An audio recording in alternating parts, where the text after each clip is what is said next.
Hi, everyone. As the voice of God said, I am Attracta Mooney. I'm the FT's climate correspondent. And prior to taking on that role, I used to cover the investment industry.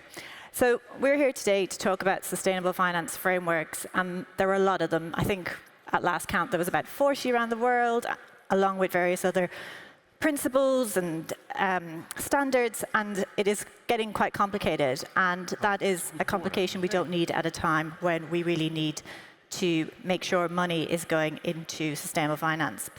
So to discuss all of these issues, we've got a great panel here today. Beside me, I've got Anna-Katharina Hornidge, who's the director of IDOS.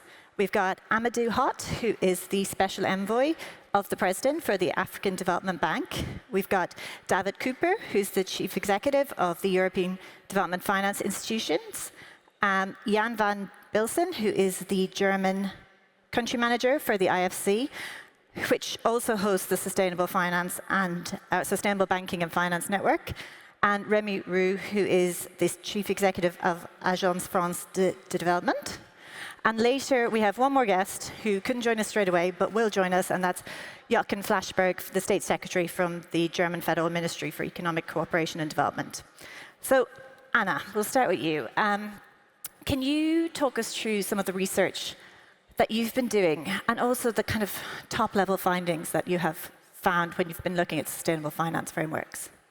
Yeah, thanks, Emilia. It's a pleasure being here with you. Thank you for joining us this morning. Let me point to maybe three main elements that come out of our work.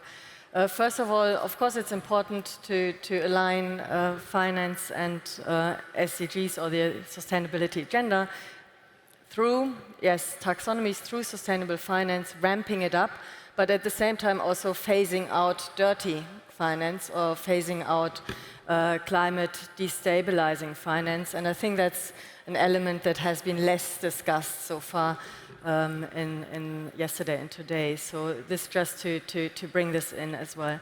But then if you turn to standards and taxonomies, I would like to focus on the balance between international harmonization and national contextualization. And of course, it is important to here assure that taxonomies and standards are actually contextualized, fit the industry structure, fit the market, the financial market structure in each country, fit the national regulations, and at the same time keep in mind that transaction costs increase when harmonization is not given and when investors have to adhere to several taxonomies and standards.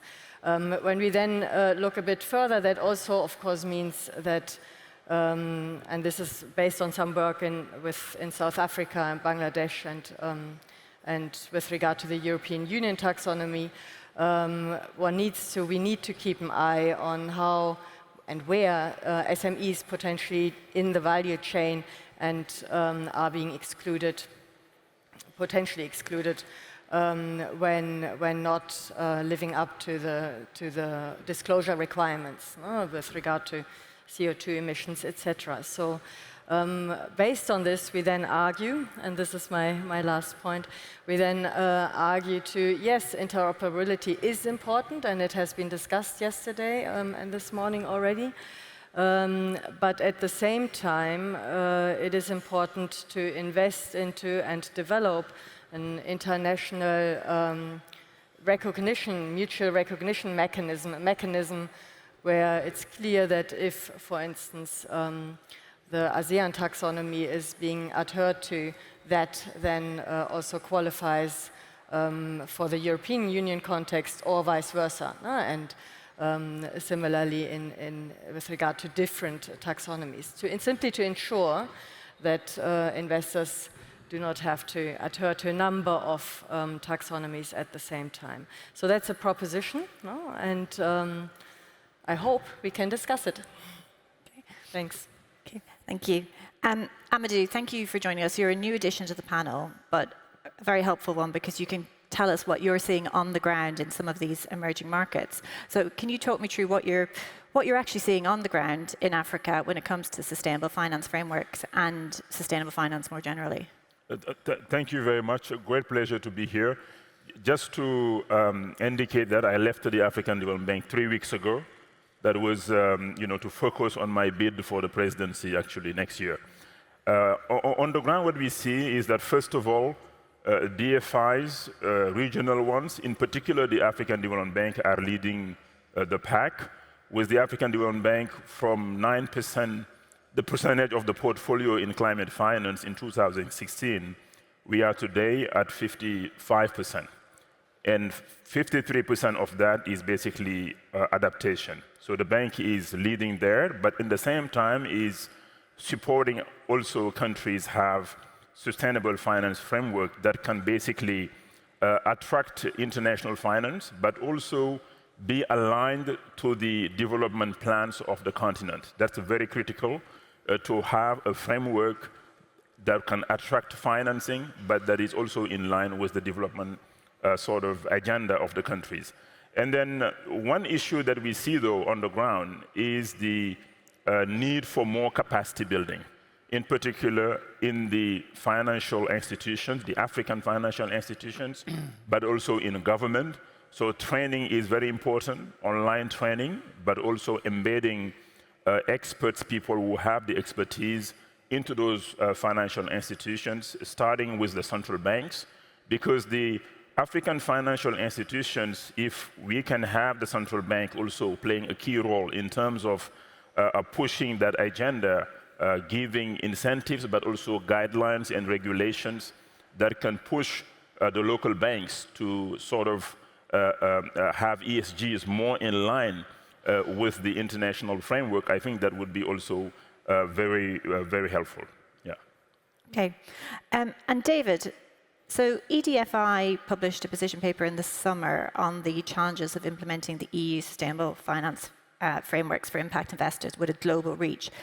Can you take us through those key findings and the practical implications? Yeah, certainly. Thanks, Attracta, for this. And let me first introduce EDFI, which is an association based in Brussels that represents 15 of the bilateral development finance institutions that are fully focused on private sector development in developing countries. So these sustainable finance regulations are extremely important for us. The total assets under management of our 15 members is close to 54 billion euro. Close to 40% of that is in climate finance. And we play an important role in pioneering, in going where others have not gone before, but where we hope that others will follow us. In November last year, we worked with some other partners on bringing in a position paper that basically summarizes the issue along 3 lines. One is, and that's the most important one, the sustainable finance regulations are tremendously important for our work, are tremendously important for sustainability, are tremendously important for our clients. We fully support sustainable finance regulations of the EU. The second message, though, is the way it's currently going is going to present obstacles for us to be able to invest in developing countries, and not just for the DFIs. As I said before, we need to pioneer, we need to go where others have not gone before, and so that others will follow. It presents obstacles for the entire impact investment world, and I would say for European investors at large, to invest in developing countries. The third message that we're going to bring, or that we brought in this position paper, is far more practical. What we argue is that we need some conceptual changes to the EU sustainable finance regulatory framework that can help make it conducive to external investments from European and other investors into developing countries, and can help the agenda, for instance, of the African Development Bank, can help the agenda of African, Asian and Latin American governments to attract additional forms of finance. And some of these conceptual changes are, I think, will be mentioned here. It's about broadening the incorporation of existing international standards. That has to do with that interoperability. So there are already well-functioning IFC performance standards. These need to be incorporated in this regulatory frameworks. It's to adopt the requirements related to the do no significant harm principle. It's to amend the green asset ratio calculation. Just to give you an example, the green asset ratio in its numerator does not include external foreign investments. As a result, this is an example from FMO, the Dutch Development Bank, which in 2023 has invested 1.1 billion in climate finance. None of that 1.1 billion could be actually brought into FMO's reporting on the green asset ratio. They had to report zero. And that is really a bad signal to investors. You can say, well, it's just ticking the box and investors can call FMO and FMO can explain, etc. But that's not how the investment world works. They just see that the box is not ticked and they move this aside as a possible partner. So that's very important for us to amend the green asset ratio and make clear that foreign external investments outside the internal market are also included here. And then, of course, the whole issue of interoperability. We do believe that the EU plays an important role in setting standards. Actually, often the EU is talked about as a declining power. It's not in terms of regulation. They can actually bring in the concept of interoperability into their sustainable finance framework regulations and make that internationally feasible. And that is, I think, a very important role that the EU can play, especially in the next Commission. Let me leave it with that. We were talking earlier about practical steps. They're very much needed, but what we fully believe in is actually is a multilateral approach to this. I was very heartened yesterday by the opening panel where Ajay Banga and others brought in regulatory issues as a key issue. That was I think an eye-opener, one of the first times I saw that being so prominently brought in. And I think it needs to get to the agenda of the G7 and the G20. Not just multilateralism in a traditional sense, it really requires multilateralism that crowds in other actors as well, the private investors, the rating agencies, etc. They need to be at the table here as well. And I do think that the European Union has an enormous opportunity with its regulatory power, its regulatory knowledge, to play a leading role here, and not a leading role in just exporting the internal market or the conditions of the internal market, but really a leading role in promoting interoperability. And that is what is needed in this plea that I have here for multilateralism. Thanks. Okay, thank you. Some really interesting points there, David. Jan, Amadou mentioned the issues with capacity building. Can you briefly elaborate on the work that the IFC, the SBFN are doing around capacity building in the area of sustainability, and what are the key areas where sustainable finance capacity building is most needed, especially in emerging markets and or developing economies? Yeah, indeed. First of all, a pleasure to be here, and thank you very much for including me.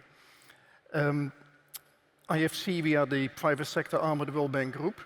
The World Bank itself is a public sector arm, so together we are World Bank Group. There's also MIGA, the political risk insurance and guarantee arm. So what we see as IFC, actually for IFC, everything that we do is sustainable, I would say. We are sort of, one of the fathers, if you want, of it, already decades ago. The performance standards were mentioned. Just to give you some information, about 85% of all product financing that takes place in emerging markets, irrespective who finances it, uses the IFC standards. So we also a trendsetter, if you want. So what we did is in 2012, we initiated what is called now the Sustainable Banking Finance Network, launched it in that year together with 10 members. At this point in time, there were 96 members in 72 countries. This represents 92% of all banking assets in emerging markets. So that means also the large emerging markets are indeed there. And what it is a capacity building network. And it is unique in the sense that it brings together both the public sector as well as the private sector. So it means you have regulators in these 72 countries, but you also have the banking associations.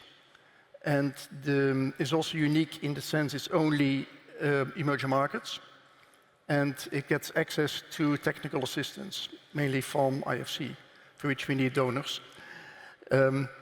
So what the members have indicated, indeed, clearly there is a huge need for greater alignment, because the network wants to work together.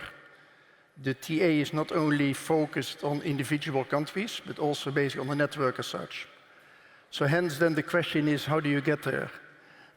So collective action clearly is needed by both the public sector and by the private sector.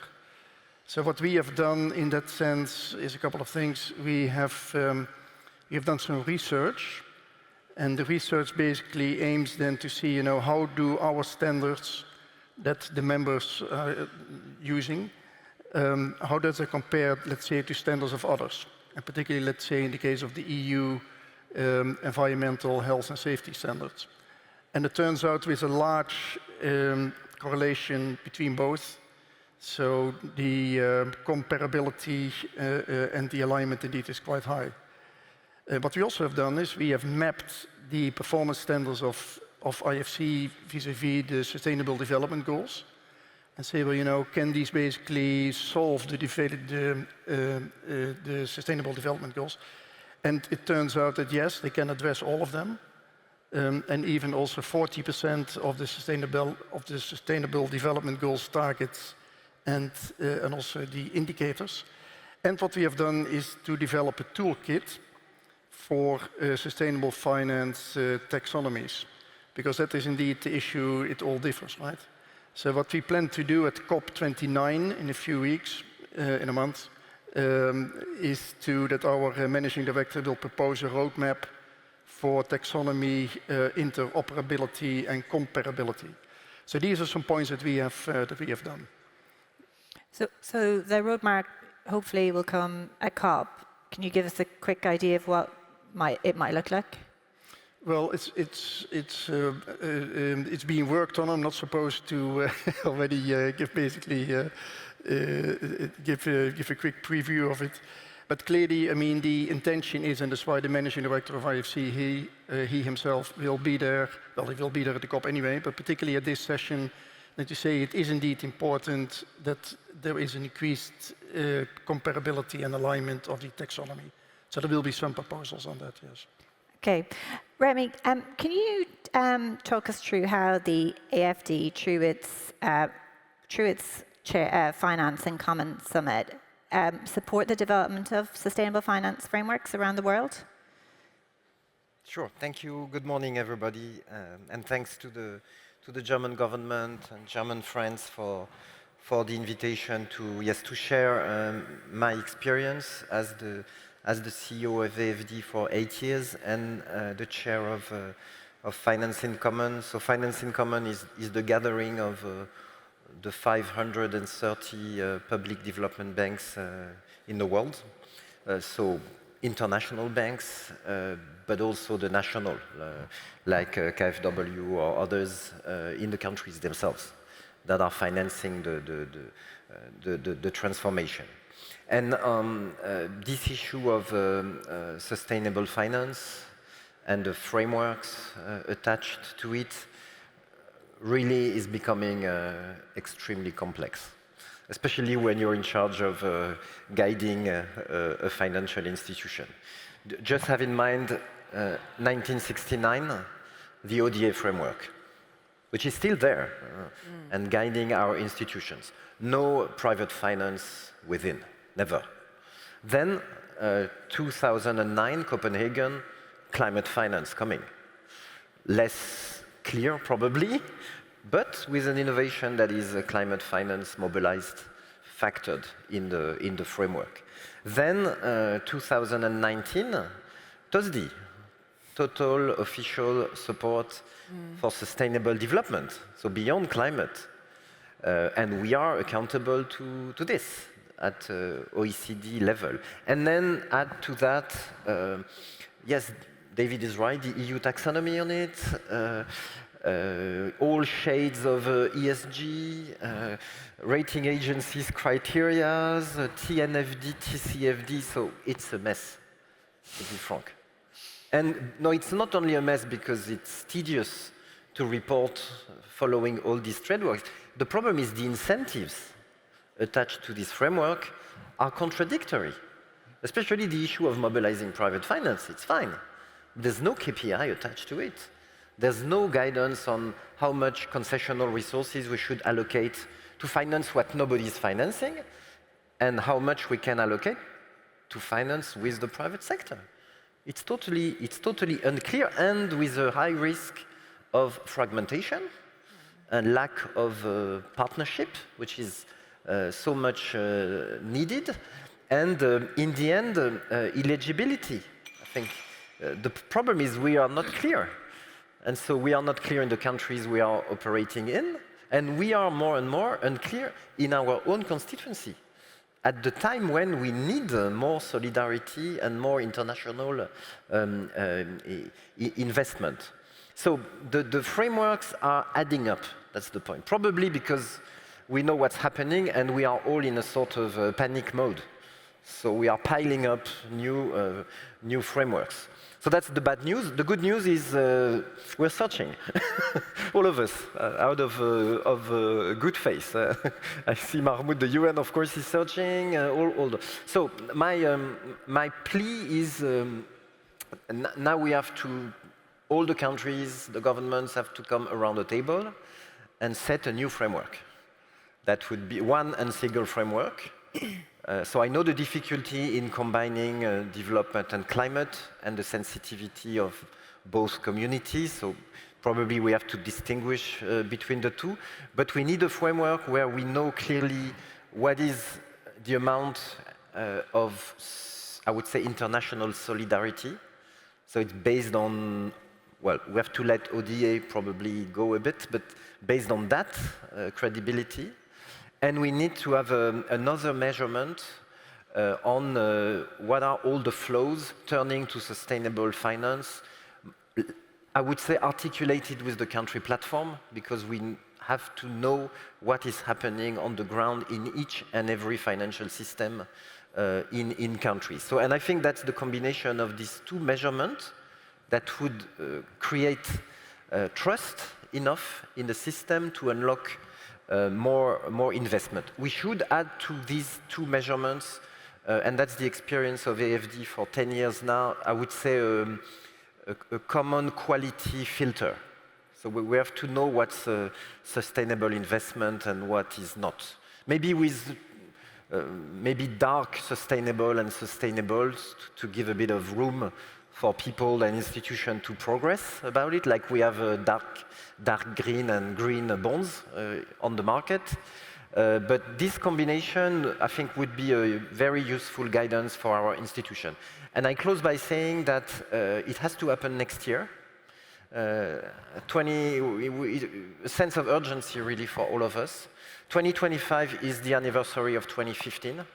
I was there, I was a negotiator of the Paris Agreement, SDG, Addis. So we will all be, what have we done for the last decade about it? And there's a unique opportunity starting in COP29 for climate finance, because climate is the driver, is the driving force behind sustainable finance. We will invite all of you to Finance in Common in Cape Town end February. Same dates, same location as the G20 finance ministers and central bank governors meeting, because we need a signal coming from the finance track. And then, of course, this framework has to happen in Sevilla during the Financing for Development conference in July. And we have to demonstrate by Belém in the end of the year that this is gaining ground. That's for the framework. We need to set the architecture right, MDBs and all the other banks together. And of course, we need more resources. So that's the SDR. So it's the combination of these three pillars, I think, that would help all of us moving forward. Thank you. Thank you. So no pressure. It's all a mess. Thank you very much, Minister. Thank you very much, Minister, for joining us. I appreciate you haven't heard your fellow panelists, but if you could just talk us through what Germany is doing to support the development of sustainable finance frameworks, that would be great. Sorry for coming late, and usually I hated to jump into a meeting, haven't heard what others have said, and then explaining how the world is. So I hope I will not repeat too much what others had said. But I want to make a link between why I'm late and how I see the development of sustainable finance. I just attended a signing ceremony on green aviation between companies around the whole world, how to green the aviation sector. Not easy to do. We have some tools in place, we have some regulation in place, but we have also to look that we go for the real sustainable tracks. And that applies to all different industries. We definitely know what is the brown world, the fossil world, non-sustainable world.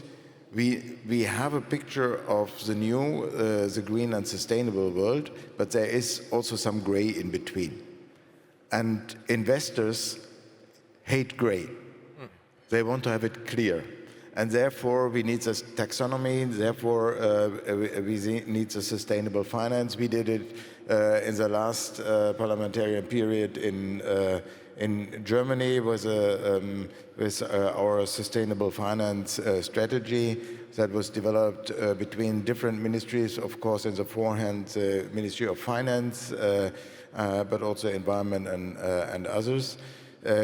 This job is done, and in the core of the strategy is how to internationalize this. We cannot have mixed patterns of sustainable finance, of different indicators, of different layers.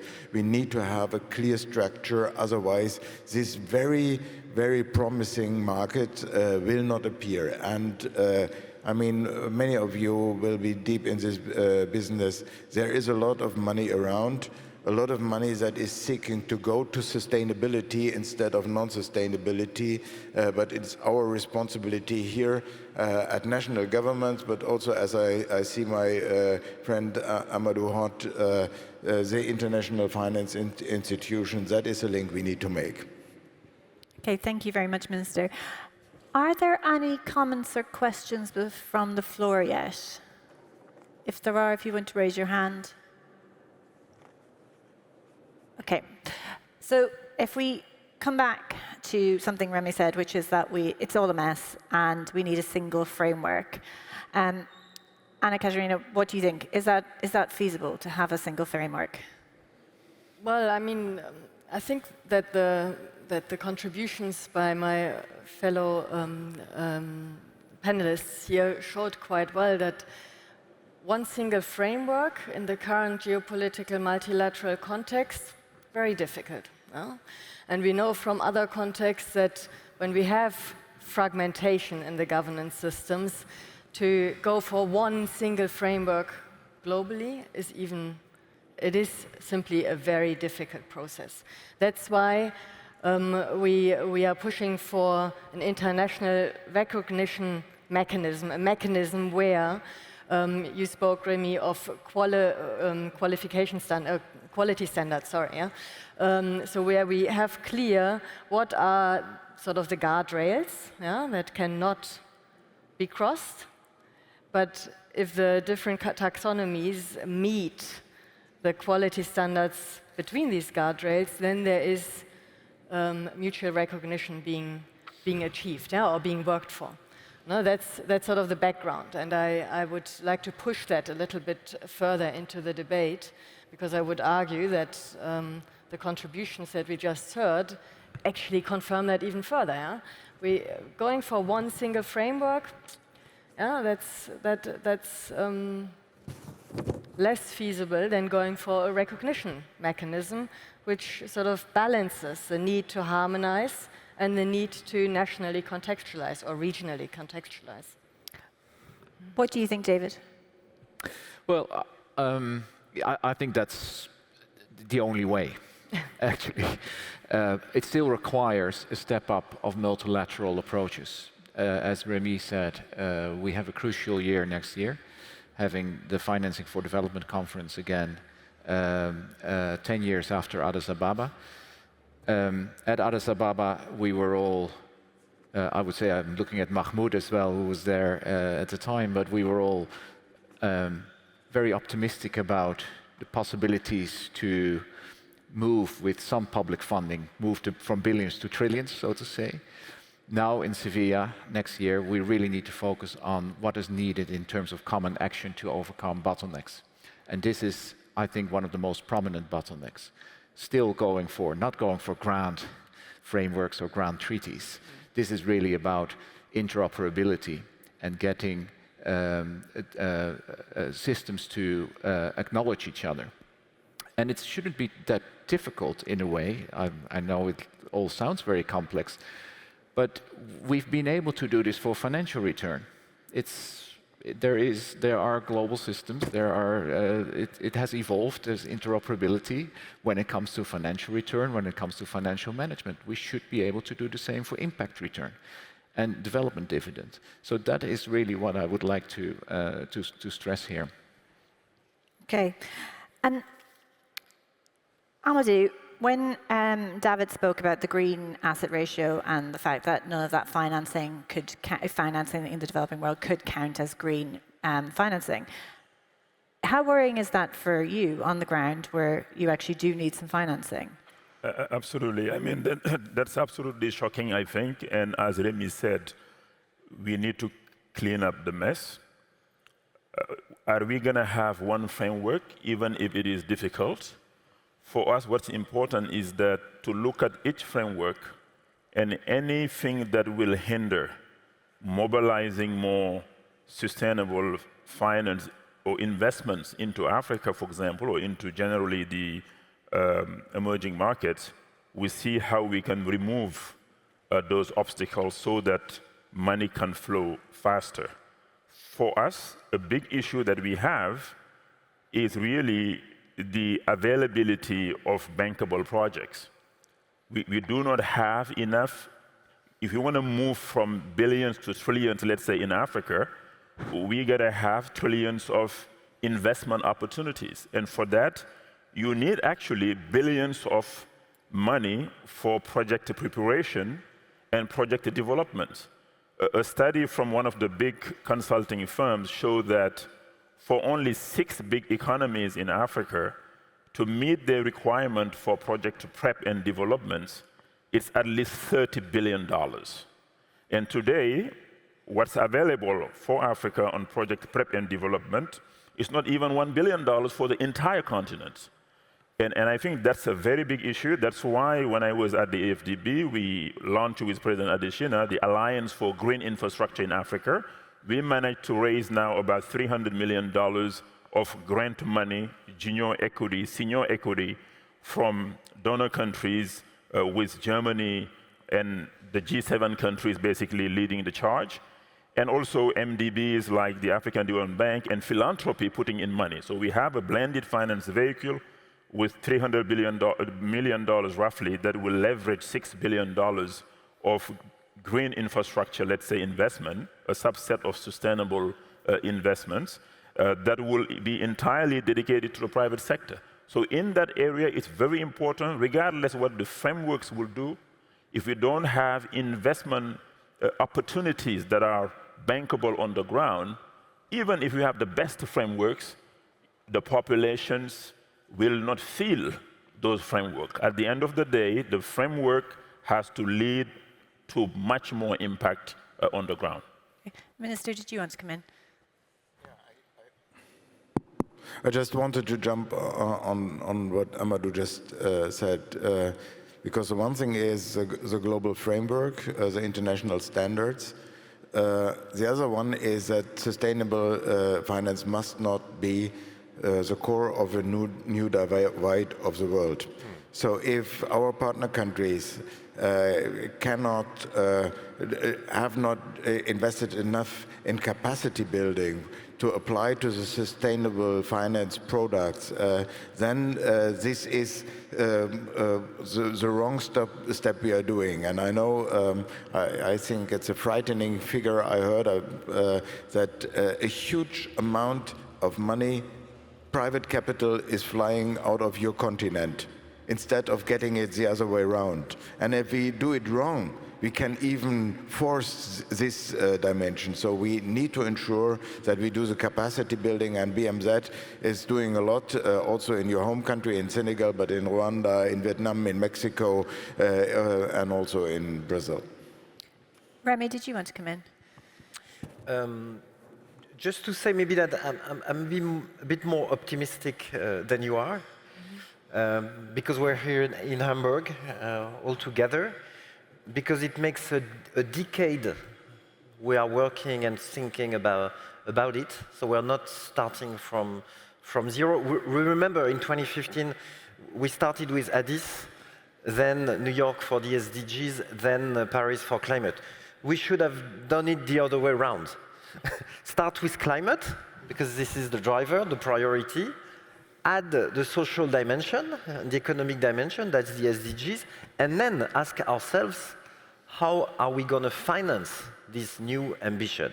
So somehow there were many good things in Addis, but this is the missing piece for a decade. And all our governments, institutions, were thinking about it, experimenting things, and I think we have all the elements. Of course, if we succeed in mastering the geopolitics of it, I'm not naive, but we have all the elements to have this. The elements, of course, we certainly have to distinguish between the principles and the methodologies, and this idea of mutual recognition is interesting, of course, but keep in mind that, we like it or not, something will come out of Sevilla. There will be conclusions in Sevilla. Are they good and guiding us or not is the question. So we have to work on the quality and the clarity of the guidance given by our governments and the UN setting by July. As simple as that.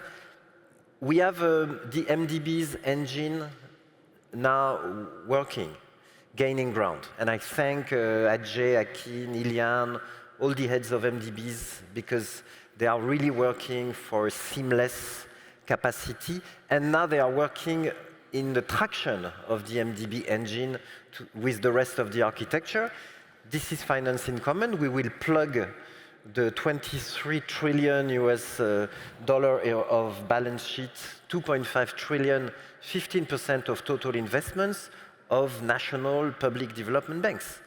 And of course, for their financing capacity, but also, Amadou is right, to have an origination machine of bankable projects that is way more powerful than the one coming from the ODA world, to be clear.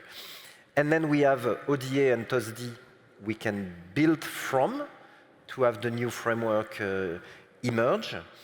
And then hopefully the taxation, the SDR, the debate on new resources will help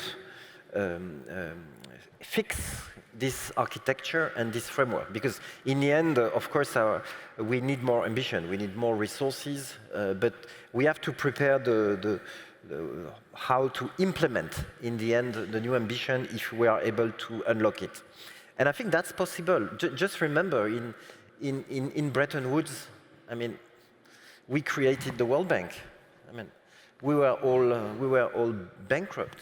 I mean, we invented that notion of callable capital, which was just a way to phrase we had no capital. But out of trust and ambition, we created this kind of paradigm. I think maybe we are close to it now. Okay. Could we get a microphone, please? Thank you. And could you stand up and introduce yourself, please? Thank you. Right. Thank you so much, excellent panel. My name is Mahmoud Muhiddin. I'm the speech envoy of the Secretary General of the UN on financing sustainable development. So I congratulate the panel for very insightful comments. But let me just build on a couple of points raised by David and by Rémy.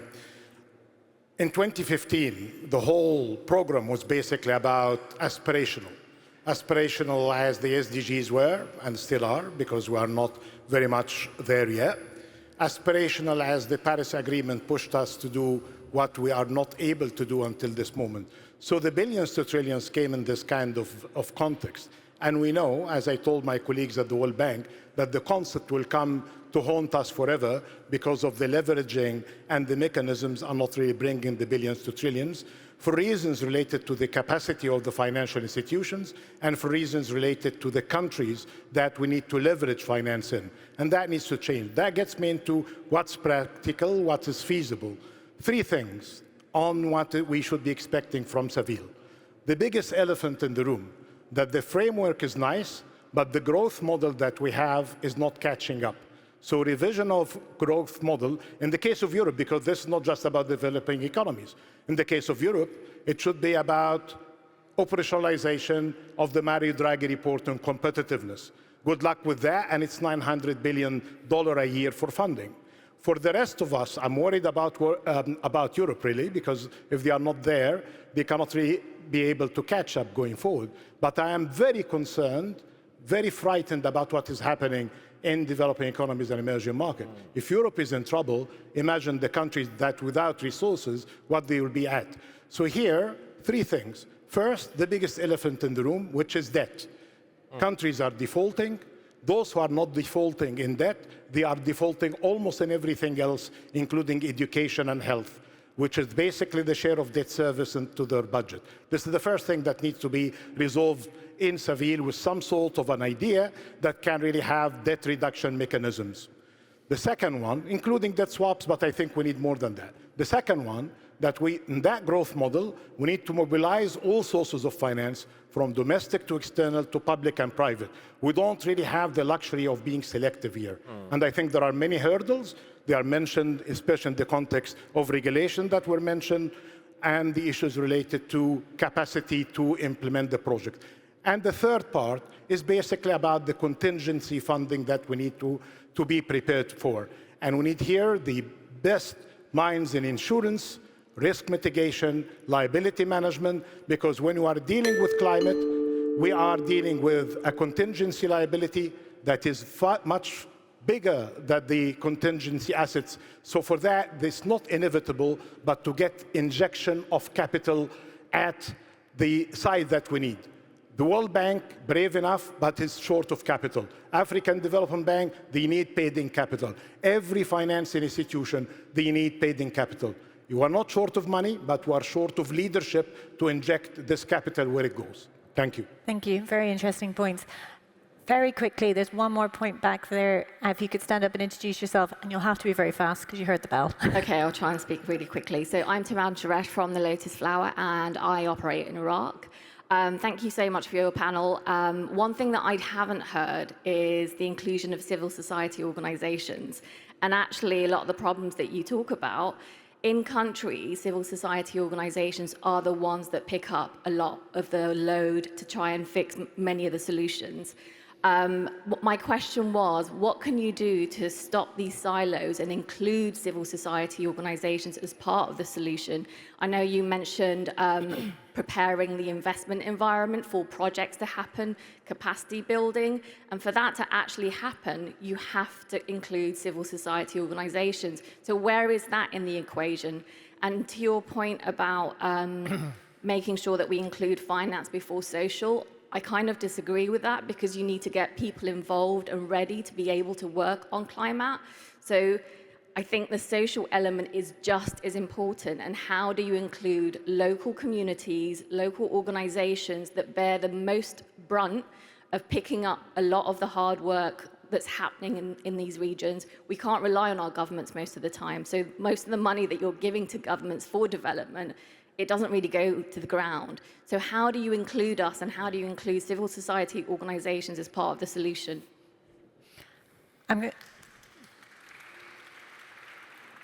Jan, I'm going to go to you, but you're going to have to be very, very fast. Yeah, we're just happy to say that, thanks for the question, that in terms of the performance standards, IFC performance standards, which is part of the sustainability framework, they will be reviewed. So now they're 12 years old. And as part of that review process, there will be a broad consultation process, including civil society. Okay. Oh, Rémy, okay, very quickly. Just to add that financing in the governance of the Finance in Common movement, civil society is there from day one. So we have the Climate Action Network within. We also have a Forus, more on the development side. So I invite you to pay attention to what will happen in Cape Town next February and have your voice heard loud and clear in this discussion. Great. Thank you. Thank you very much to my panelists for a fascinating discussion, and thank you very much for the insights and questions. Thank you. Thanks. Thank you very much. Thank you.